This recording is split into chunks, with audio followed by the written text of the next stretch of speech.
एक घने जंगल में एक शक्तिशाली शेर रहता था जिसका नाम रॉरी था।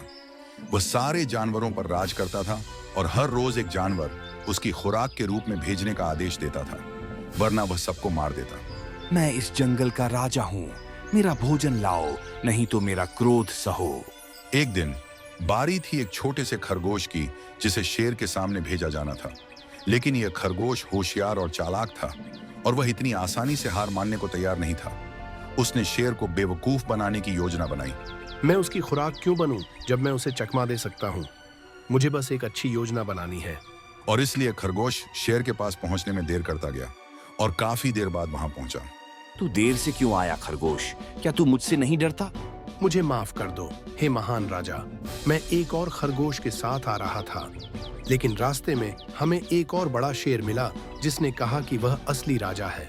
रॉरी, जो बहुत गर्वीला और आसानी से गुस्सा होने वाला था, ये नहीं मान सका कि उसके जंगल में कोई और शेर हो सकता है। दूसरा शेर? मुझे तुरंत उसके पास ले चल। खरगोश शेर को जंगल में एक गहरे कुएं के पास ले गया। वह वहीं रहता है। खरगोश ने कुएं की ओर इशारा करते हुए कहा, मैंने उसे इसी कुएं में छिपते देखा। उसने कहा कि वह असली राजा है और कोई और जंगल पर राज नहीं कर सकता। रॉरी गुस्से से अंधा हो चुका था। कुएं के पास गया और अंदर झांकने लगा।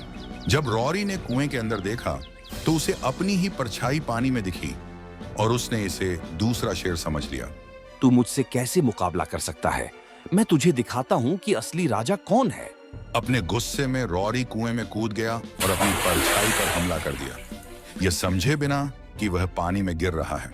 रॉरी कुएं में डूब गया और खरगोश दूर खड़ा देखते हुए मुस्कुराया। चालाक खरगोश ने शेर के अत्याचार से जंगल को बचा लिया।